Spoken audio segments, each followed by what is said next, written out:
I had lost my gun in the crash. Barry was nowhere to be seen. Barry! Barry! Oh, man, you're okay! Jeez, it's good to hear your voice! I was trying to get out of the car, but the ground gave way! Man, what a drop! And don't worry, your cutout is fine. Forget that! Are you okay? I hit some bushes, didn't get a scratch! There's no way you can climb down, though! It's like a sheer wall! Ah! Al! There's something moving down here! Barry, it's a Taken! Use a flare, Barry! Yeah! Barry, are you alright?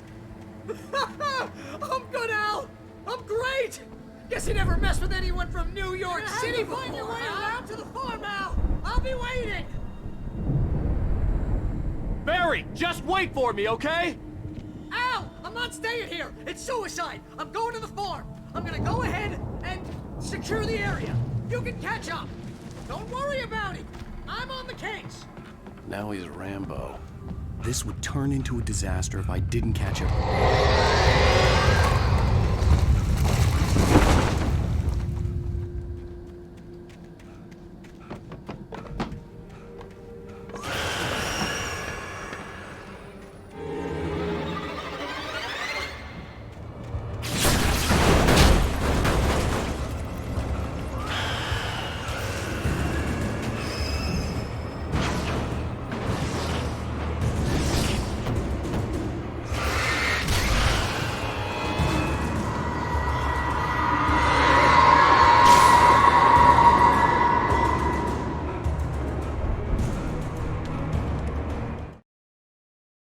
When he stopped the car at the Anderson farm, Walter felt relieved.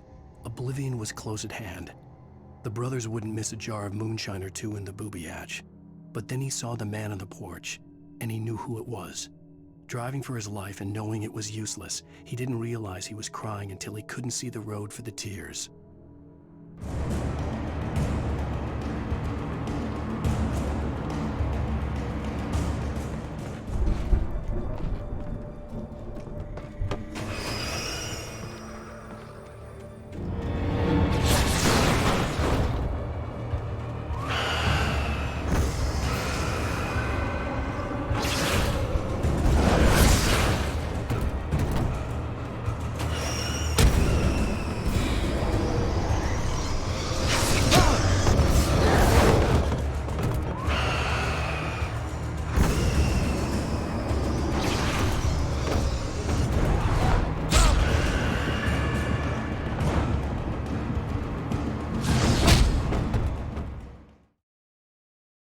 You can catch up.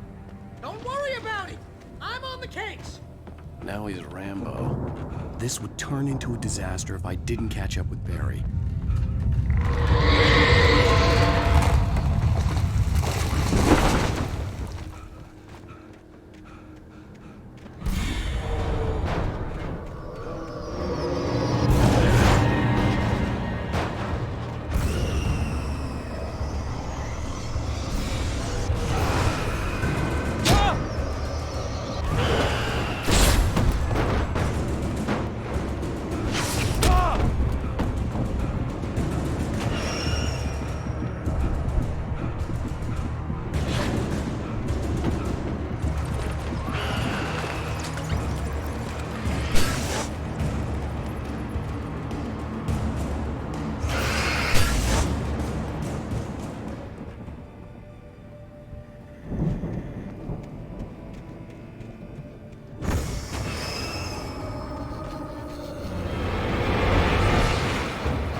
shadows crawled over the gate. I needed a light to destroy them to get through.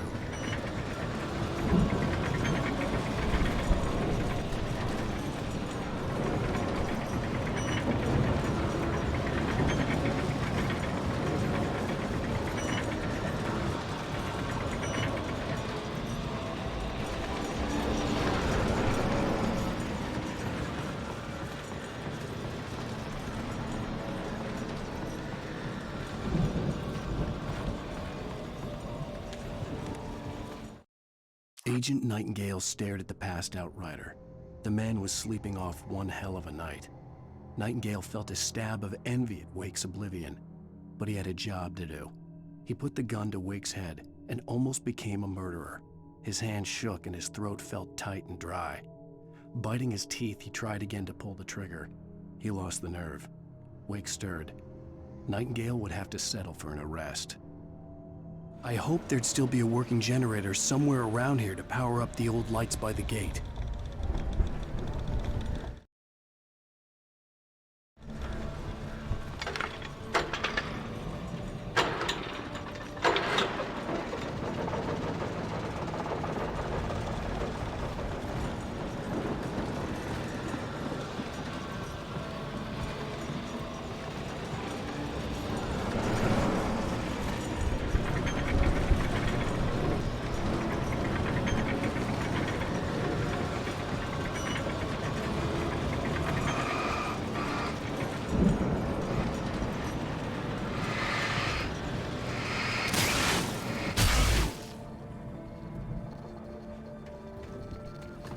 I could sense the movement in the woods ahead.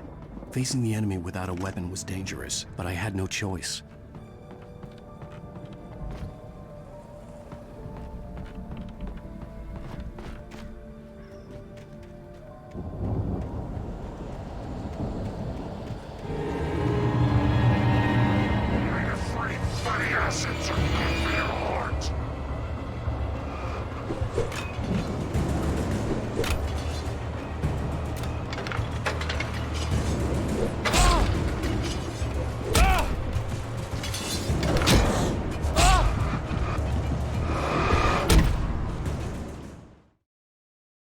I could sense the movement in the woods ahead. Facing the enemy without a weapon was dangerous, but I had no choice.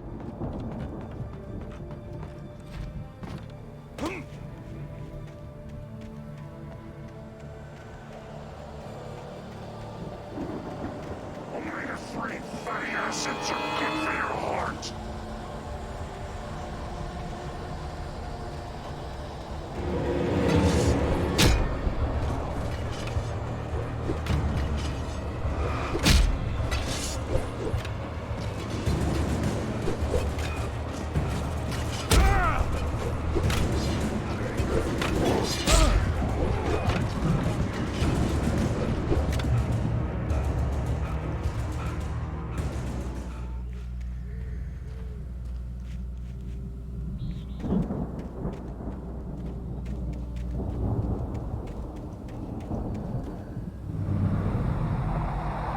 A car was driving away from the farm, headed in the same general direction as I was. For all I knew, it was Barry, caught in the consequences of leaping before looking.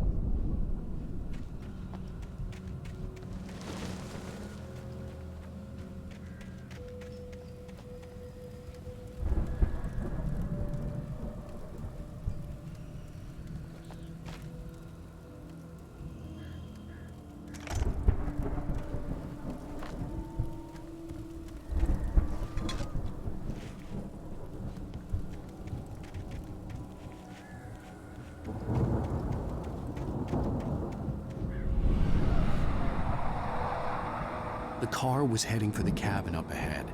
It wasn't far. If it was Barry, I would see the damage soon.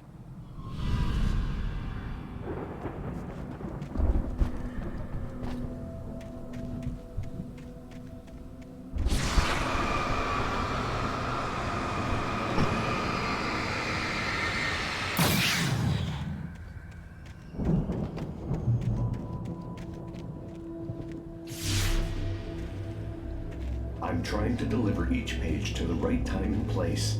I'm trying to show you how the story goes. had seen glimpses of the light before. I had seen it in my dream. It was a strange spaceman or a diver in a bulky suit.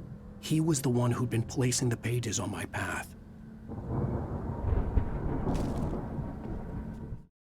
The dark presence followed the choreography laid out to it in the manuscript, growing stronger and stronger, moving like a storm from one scene of destruction to the next.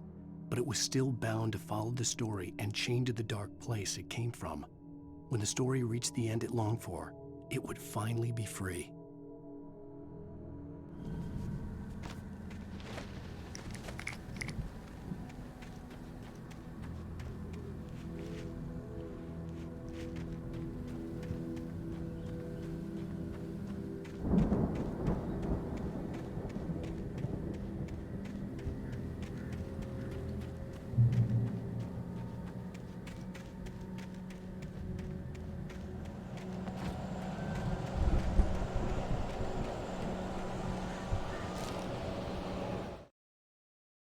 The storm raged on as the Anderson brothers walked unsteadily away from the clinic with the other patients in tow, knowing that this time they wouldn't return. The darkness around them seethed with horrors, but Tor and Odin were unafraid. Their eyes glinted with guile. They knew every secret path, and there was blood on their hands. They had fought these shades before.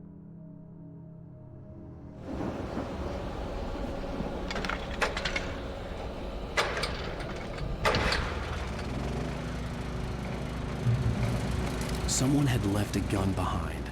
Now I had a fighting chance of reaching the farm.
See the car, but there was no sight of the driver.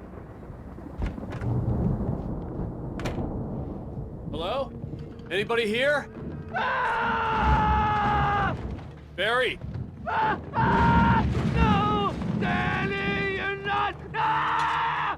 Please! Ah! What are you? What are you? Ah! No! Don't! I'm sorry! Ah! Ah! The front door was locked.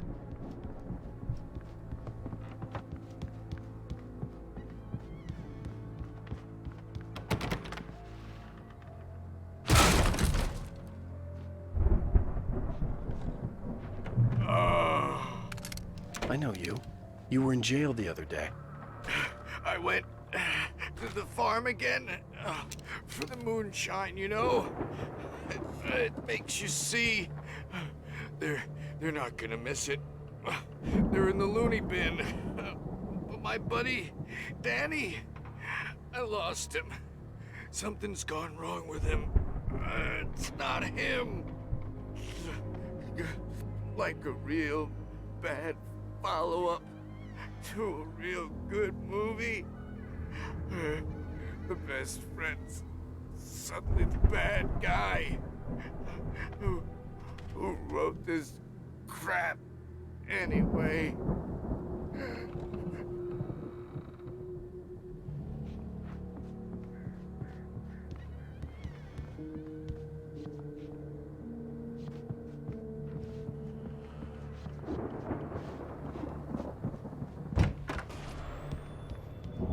I've run through every possible course in my head. If I continue like the Dark Presence wants me to, the story I'm writing won't save Alice. It's a horror story, and it's going to kill her, and me, and everybody in this town. No one will survive. Darkness will consume everything. This is what it's wanted all along. It will be free, unstoppable. It used Alice to get to me, dangled her in front of me to keep me going. It was never going to release her. I'm going to change this. I'll escape. I've written myself into the story. I'm now the protagonist. This feels like a terrible risk, but it's the only way to save Alice. I'll be bound by the events of the story just as much as anyone else who's been woven into it. The story must stay true for this to work. There have to be victims along the way, near escapes, cliffhangers. In a horror story, it can't be certain that the hero will succeed or even survive. He almost has to die. I'll write my own escape into the story next. I need help. Zane's going to be the one who'll help me. I'll make it happen.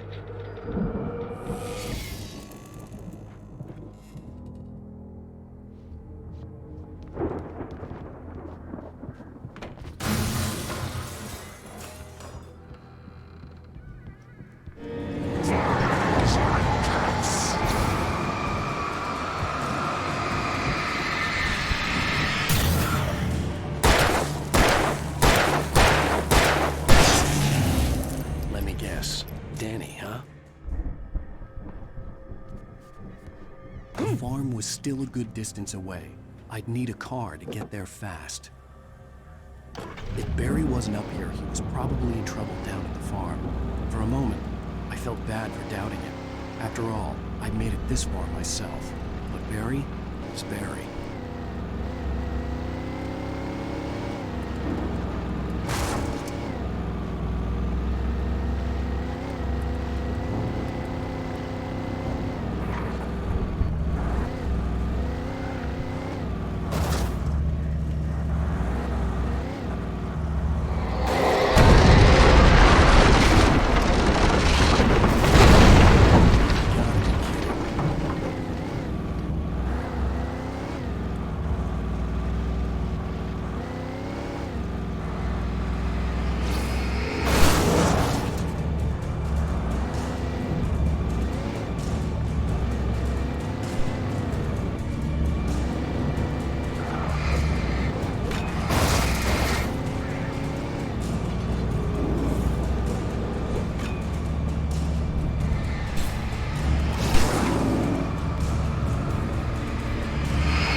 hum.